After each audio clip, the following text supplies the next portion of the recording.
Hello friends, तो income tax act में एक सेक्शन है सेक्शन 194N। और ये सेक्शन जो है वो काफ़ी पॉपुलर है क्योंकि जब भी आपके द्वारा एक फाइनेंशियल ईयर में अपने करंट अकाउंट से या सेविंग अकाउंट से कैश का विड्रॉल किया जाता है और वो कैश अगर एक सर्टेन लिमिट से ज़्यादा हो जाता है तो उस केस में बैंक के द्वारा आपका सेक्शन 194N में TDS डिडक्ट किया जाता है। अब यहाँ पे जो सेक्शन 194N है वो इंट्रोड्यूस करने का गवर्नमेंट का मेन पर्पस ये है कि जो आपके कैश के ट्रांजेक्शन किए जाते हैं उनको डिस्करेज किया जाए और ज़्यादा से ज़्यादा डिजिटल इकोनॉमी यानी कि डिजिटल ट्रांजेक्शन जो है उसको प्रमोट किया जाए। तो अब आपके सेक्शन 194N में जो TDS है उसके रूल्स क्या है, TDS किस रेट से डिडक्ट किया जाता है, किन किन पर्सन पे TDS डिडक्ट करने की लायबिलिटी आती है, कौन कौन पर्सन है जिन पे TDS डिडक्ट नहीं किया जाता है और यदि TDS डिडक्ट हो गया है तो इसका रिफंड आप कैसे क्लेम कर सकते हैं। तो ये सब हम आज की इस वीडियो में डिस्कस करने वाले हैं, इसलिए वीडियो आपके लिए काफ़ी यूजफुल होने वाली है, इसलिए वीडियो को एंड तक जरूर देखें।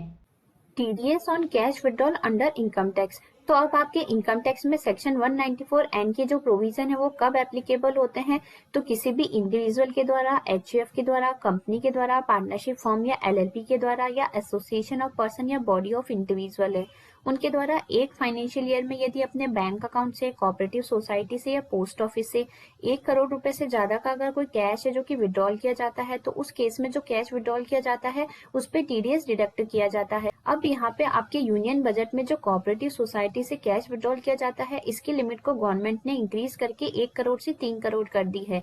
यानी कि अगर आप कोऑपरेटिव सोसाइटी से कोई कैश विड्रॉल करते हैं तो उस केस में वो कैश अगर 3 करोड़ रुपए से ज्यादा होगा तो ही आपका TDS डिडक्ट किया जाएगा, अदरवाइज आपका TDS डिडक्ट नहीं किया जाएगा। नेक्स्ट है who will deduct TDS under section 194N। तो अब आपके सेक्शन 194N में जो TDS है वो किन पर्सन के द्वारा डिडक्ट किया जाता है। तो अब मान लो यदि आपके द्वारा एक फाइनेंशियल ईयर में किसी बैंक से, चाहे वो पब्लिक हो या प्राइवेट हो, कोऑपरेटिव सोसाइटी हो या पोस्ट ऑफिस हो, उससे यदि आप कैश विड्रॉल करते हैं और एक फाइनेंशियल ईयर में अगर आपकी कैश विड्रॉल की लिमिट जो है वो 20 लाख रुपए या 1 करोड़ रुपए, यानी कि जो भी लिमिट आप पे एप्लीकेबल होती है उससे ज्यादा अगर हो जाती है तो उस केस में बैंक के द्वारा जब आपको पेमेंट किया जाता है या पोस्ट ऑफिस के द्वारा जब आपको पेमेंट किया जाता है तो उस टाइम सेक्शन 194N में TDS जो है वो डिडक्ट किया जाता है। तो यहाँ पे जो बैंक है या पोस्ट ऑफिस है या कोऑपरेटिव सोसाइटी है उनकी रिस्पॉन्सिबिलिटी होती है कि वो पेमेंट करते टाइम TDS जो है वो डिडक्ट करके पेमेंट करें। नेक्स्ट है non applicability of TDS on cash withdrawal under section 194N। तो अब सेक्शन 194N में किन पर्सन के द्वारा अगर कैश विड्रॉल किया जाता है तो उस पे TDS के प्रोविजन एप्लीकेबल नहीं होते हैं।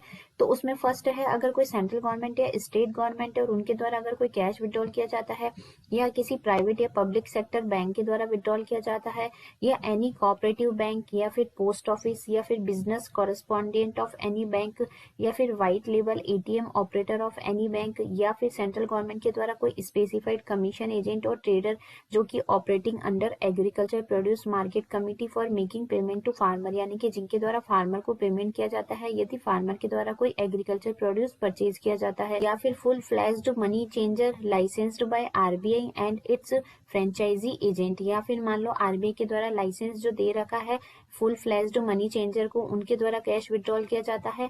एंड लास्ट है any other person notified by the government in consultation with RBI, या फिर कोई भी ऐसा पर्सन जिसको कि गवर्नमेंट जो है उसने नोटिफाई कर रखा है RBI से कंसल्ट करके।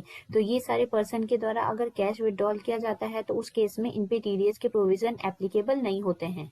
नेक्स्ट है rate of TDS under section 194N। तो अब आपके सेक्शन 194N में जो TDS है वो किस रेट से डिडक्ट किया जाता है। तो मान लो अगर कोई पर्सन है जिसके द्वारा इनकम टैक्स एक्ट में पिछले 3 साल की ITR फाइल नहीं की है तो उस केस में यदि उसने एक फाइनेंशियल ईयर में अगर 20 लाख रुपए तक का कैश विड्रॉल किया है तो उस केस में कोई भी TDS डिडक्ट नहीं किया जाता है। यदि उसके द्वारा जो कैश विड्रॉल किया जाता है वो 20 लाख रुपए से ज्यादा है लेकिन 1 करोड़ रुपए के अंदर है तो उस केस में 2% से TDS डिडक्ट किया जाता है। और यदि उसके द्वारा एक फाइनेंशियल ईयर में 1 करोड़ रुपए से ज्यादा का अगर कैश विड्रॉल किया जाता है तो उस केस में 5% से TDS डिडक्ट किया जाता है। नेक्स्ट है अदर पर्सन, यानी कि ऐसे पर्सन जिन्होंने इनकम टैक्स एक्ट में अपने पिछले 3 साल की ITR ऑलरेडी फाइल कर रखी है। तो उस केस में उनके द्वारा यदि एक फाइनेंशियल ईयर में 1 करोड़ रुपए से ज्यादा का अगर कैश विड्रॉल किया जाता है तो उस केस में 2% से TDS डिडक्ट किया जाता है। तो इस तरीके से आपके सेक्शन 194N में TDS जो है वो डिडक्ट किया जाता है। तो अब आपके द्वारा जो ये कैश विड्रॉल किया जाता है तो उस केस में जो टीडीएस है वो कैसे डिडक्ट किया जाता है, इसको हम एक एग्जांपल के साथ समझ लेते हैं।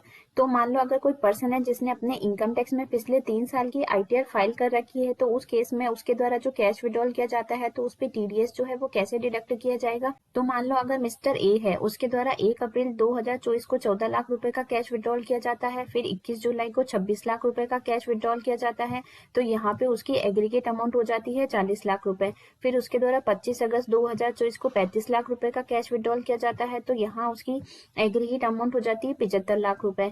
अब 4 सितंबर 2024 को उसके द्वारा 35 लाख रुपए का और कैश है जो कि विड्रॉल किया जाता है, तो यहाँ पे उसकी एग्रीगेट अमाउंट हो जाती है 1 करोड़ 10 लाख रुपए।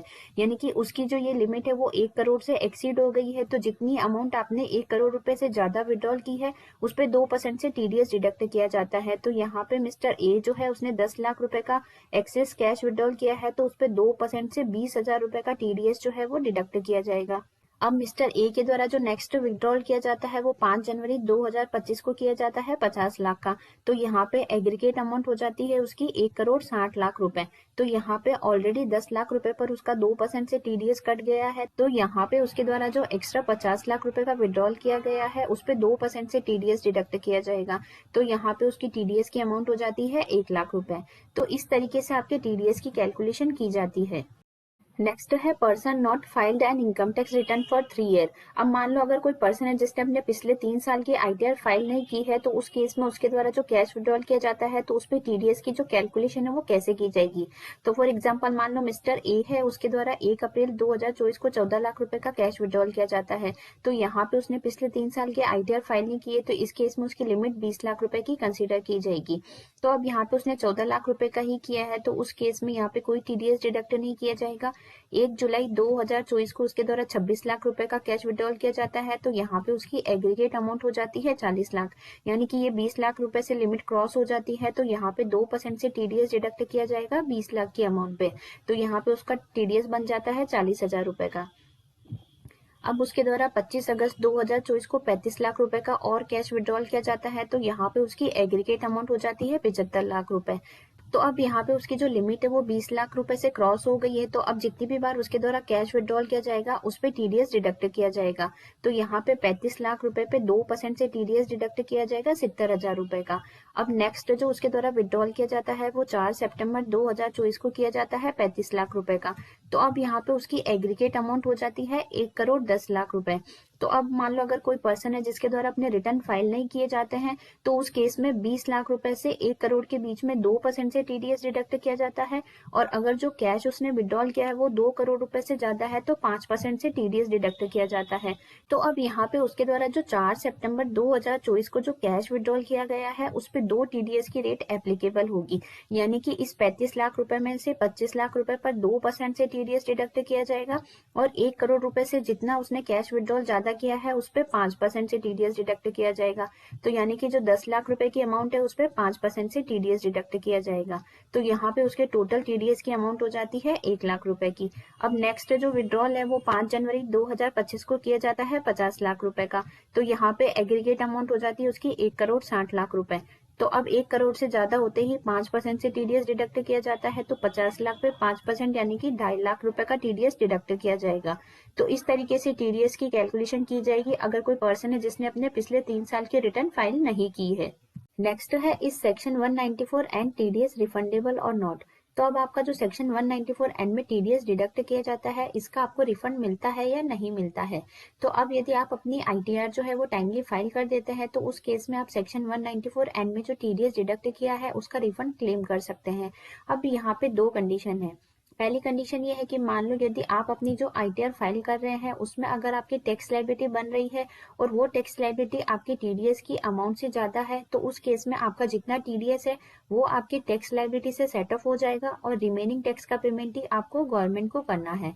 दूसरी कंडीशन ये है कि मान लो यदि आपकी कोई भी टैक्सेबल इनकम नहीं है तो उस केस में आप अपनी आईटीआर फाइल करके सेक्शन 194 एन में जितना भी आपका टीडीएस डिडक्ट हुआ है उसका पूरा का पूरा रिफंड आप क्लेम कर सकते हैं। एंड लास्ट है पॉइंट्स टू रिमेंबर। तो अब कैश विड्रॉल करते समय आपको दो चीजें हैं जिनका ध्यान रखना है। फर्स्ट तो ये है कि the recipient of cash can not furnish form 15G and 15H to the bank and can not apply for a lower deduction certificate under section 197। अब यदि आपके द्वारा एक सर्टेन लिमिट से ज्यादा अगर कैश विड्रॉल किया जाता है तो उस केस में टीडीएस के प्रोविजन तो एप्लीकेबल होंगे ही, और साथ ही आप लोअर डिडक्शन सर्टिफिकेट के लिए भी अप्लाई नहीं कर सकते हैं। और दूसरी चीज, while calculating 3 years immediately preceding the year, if the date of return under section 139 subsection 1 has not expired, then that assessment year is not to be considered। यानी कि आपके द्वारा जब टीडीएस डिडक्ट करने के लिए देखा जाता है कि एसएससी ने पिछले 3 साल की आईटीआर फाइल की है या नहीं की है, तो उस केस में यदि मान लो लास्ट असेसमेंट ईयर की उसके सेक्शन 139 सबसेक्शन 1 में अगर रिटर्न फाइल करने की जो डेट है वो एक्सपायर्ड नहीं हुई है तो उसको कंसिडर नहीं किया जाएगा। तो आई होप आज की जो ये वीडियो है वो आपके लिए काफ़ी यूज़फुल रही होगी। वीडियो से अगर किसी तरह की हेल्प मिली हो तो चैनल को लाइक शेयर एंड सब्सक्राइब करना ना भूलें। Thanks for watching.